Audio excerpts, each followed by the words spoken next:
So, hi everyone. I'm Shannon, and my journey with trichotillomania began when I was 9 years old and in the 4th grade.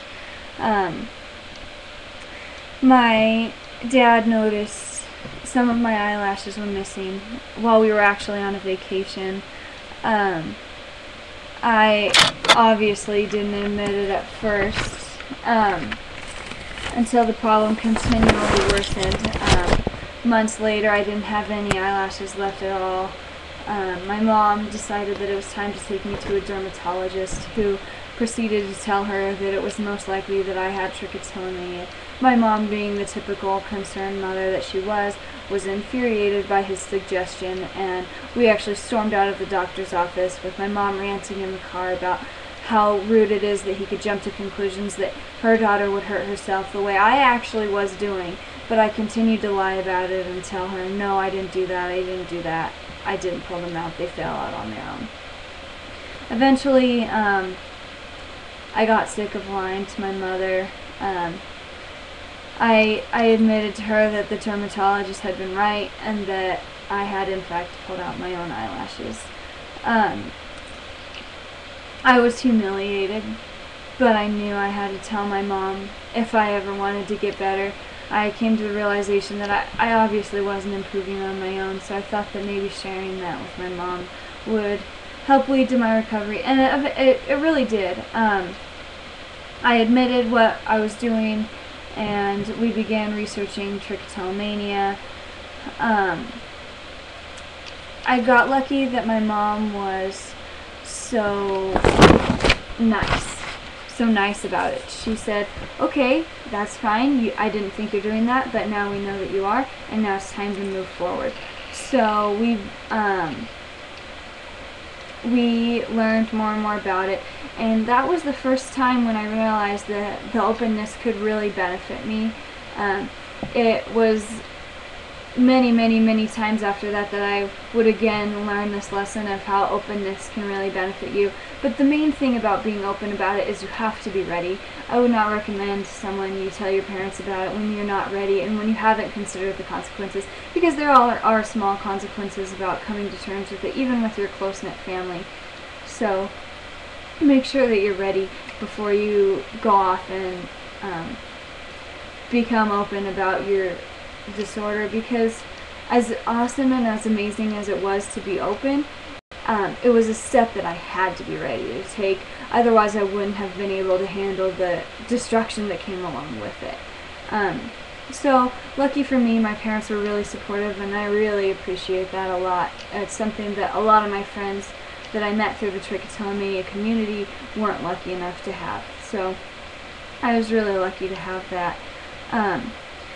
Even though I had become open, my problems still continued to escalate. I'm a kid in elementary school, so the other kids obviously are going to talk about me and to question what's going wrong. Like, what's wrong with your eyelashes? Why do you look so weird? And that's really hard. Even when they're not directly being negative to your face, it still brings you down to know that people are noticing a problem that brings you so much shame and that you're not confident about accepting. Anytime someone brings that up, it's going to bring you down, whether or not they're directly making negative annotations or not. So that really brought me down a lot in elementary school. It made me feel alone, like I didn't have anyone. I felt like I didn't have any friends, which I think is really when my depression started at such an early age, which only caused my problem to worsen. And by the time I was in 5th grade, I had started pulling my eyebrows too. I always knew that there were people that pulled hair from their heads, always being once I learned about trichotillomania. I knew most people pulled the hair from their heads, but I thought, no, I'll never do that. I know I pull my eyelashes and eyebrows, but I thought that I would never pull the hair on my head. Little did I know I was wrong. And 7th or 8th grade, I think it was 7th, I pulled the hair right here. I started pulling this area, and it escalated from there. It just continued to build and build and build. So eventually I was pulling my eyelashes out, I was pulling my eyebrows out, I was pulling the hair in the front out, and I was pulling a bald spot on the back of my head back here. And it just worsened and worsened and worsened. The major turning point for me was then when I saw the sorrow it brought to my parents. My dad came to me in tears, and my dad is a tough guy. This guy does not cry. This guy does not show emotion. And he sees the bald spot on the back of my head, and my dad broke down in tears, and my parents felt like they were at fault, like they had done something wrong, and I was too selfish and too absorbed in my own problem to realize how much pain I was causing them at the time, which is really one of the hardest parts about dealing with the disorder. So as much as I felt bad for them, I couldn't sympathize with them because I was too busy feeling bad for myself. I had too much anger, and I was really just angry that they even wanted to talk about it. I was offended. I wanted to ignore the problem. I wanted to pretend like it wasn't there. Even though it evidently was, and it concerned me every day, all day long, I wanted to pretend like it wasn't there. And there'd be days at school I would have like hair clip or hairband covering up one of my bald spots. And I remember one day in particular when one of the cooler girls at school jerked off my hairband and like revealed my baldness to everyone. And looking back now, it's funny, but at the time there was nothing I could do but just freeze. And I just wanted to be invisible. I wanted to disappear. I wanted nothing more than to never have to deal with that ever again. It was so hard to look around and see the faces of the people that are staring at me and my imperfection and this thing that I'm so self-conscious about, that this rude little snob just revealed to everyone. So little things like that would happen every single day, and that was honestly the hardest part about it, was living in fear and constant paranoia of what's going to happen next. It got to the point where I just kept pulling and pulling and pulling. My hair's too short to wear down, it's too bald to wear up. I let one of my friends cut it, and it was just unbearable. So I missed 52 days of school my freshman year in high school because I just couldn't bring myself to leave the house. I was throwing tantrums, I was fighting my mom, I was saying I don't look good enough, I can't make myself look presentable. There was no way to hide the damage that I had caused. I eventually started looking into different types of extensions. I invested in a sewn and weave, which is very expensive. It did sort of help me. It's definitely a temporary solution, but I do think it's one of the things that aided in my recovery. A sewn and weave is when they actually braid extensions into your own hair. So it starts here and it goes around and around and around, but for me, I still had the missing patch of hair back here.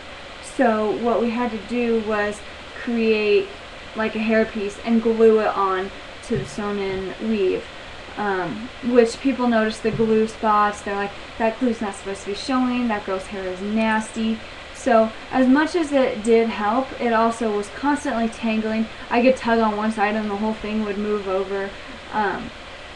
People constantly noticed it and talked crap about it, girls in high school, you know. And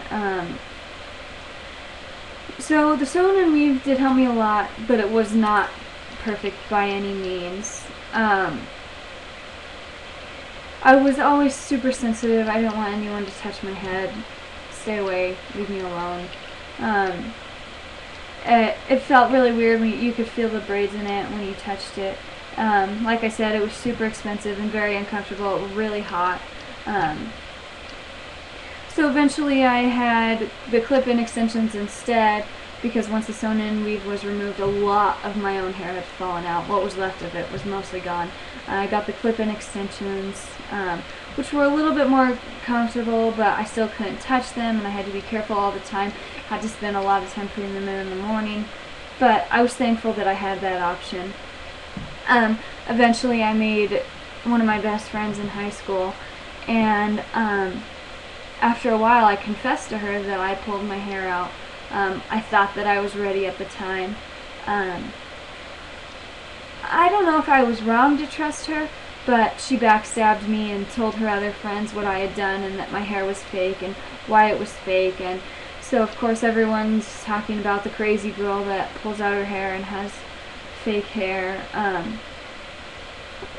That girl that my best friend told, she told everyone. I still hate her so much. I cannot forgive her. I mean, as good as people are, and as much as I want to say, you know, find faith in humanity, blah, blah, blah, I will never forgive that girl. And I will never forgive either one of them for the torment they put me through in high school after telling everyone my deepest, darkest secret that I had confided in her. In the long run, of course, I learned a lot from it, and it made me a hell of a lot stronger. But it wasn't easy at the time at all. So eventually I went to what TLC is the Trichotillomania Learning Center, puts on its annual retreats. The first one I went to, the only ones I've ever gone to, have been in California. I live pretty close, so it's only a couple-hour drive for me. I met the best friends I'll ever meet there. It's amazing how you can sit down with someone and look them in the eye and know immediately that you have experienced all the same things that person has experienced. I made my best friends that day, that first day of the retreat, and that's when I began to realize that there's a lot of people that actually cared. There was hundreds and hundreds of people on this retreat that all knew what I was feeling and that all wanted me to get better, and I wanted them to get better, and it was just the most loving and caring environment. And once again, I felt that me being open and sharing my story not only benefited me, but benefited the younger girls and the people who had not been so freely and open with their disorder, who had not yet told their parents about it. We all just learned so much from each other. I never really had a big problem with guys not liking me because of my hair. You know, a lot of times girls are more concerned about it than they really should be, and I was definitely one of those girls, you know. Ultimately, now looking back, nobody ever cared. Guys were always easily able to overlook it, and it's girls that are jealous that are the ones that will run their mouths and talk the crap and pretend like you're so weird because your hair's fake when it's not that big of a deal. I mean, at the time, it was the world to me. It was my whole world, and it was crashing down when people were talking about it. But looking back, it's not a big deal, and I shouldn't have put so much focus on it. I learned to find humor in it. Like, I'm wearing a wig, and I can turn it around backwards, and that's pretty funny. I can lift it up and be like, "Good day," just like someone would do with their hat. Luckily, I made friends that helped me find humor in the whole situation. The retreat's something that helped me with that also. And that began my road to recovery. I learned to say, "Hey, you know, I have this," and not be so nervous about it. Like, "Hey, you know, I have trichotillomania. My hair's fake right now." And that is the hardest part to overcome. But once you say that to people and you're not uncomfortable about it, then they're not uncomfortable about it. If you don't act like your disorder is weird, they don't act like your disorder is weird. Basically, I had to stop giving a crap about what everyone thinks. You become tough and you become sick of being bullied. You can only be weak and get pushed down for so long before you have to stand up for yourself and say, "Hey, I know who I am, I know the people that love me, and I know what I have, and I know that I can overcome it." You find willpower. You become tough, and you have to defend yourself as much as possible. You stand up for what you know. And it gave me a lot of control. Basically, I just grew more and more strength. People think I grew out of it. I didn't. I fought really hard. I still deal with urges some days. Basically, I became obsessed with doing what was good for me. I made a change. I stuck with it. I tried hard, and I learned to be strong. Basically, have hope. Find what's important to you, and you can do anything. But sometimes you have to choose to be the bully rather than to be bullied, because there becomes a time when you need to stand up for yourself, and you need to say, "Hey, I'm beautiful even though I have this disorder." And ultimately that's what I did, and that's what healed me. And I know it's what can heal all the other girls watching this video, all the other guys, everyone. It's all you need is a little bit of strength and courage. It can really go a long way.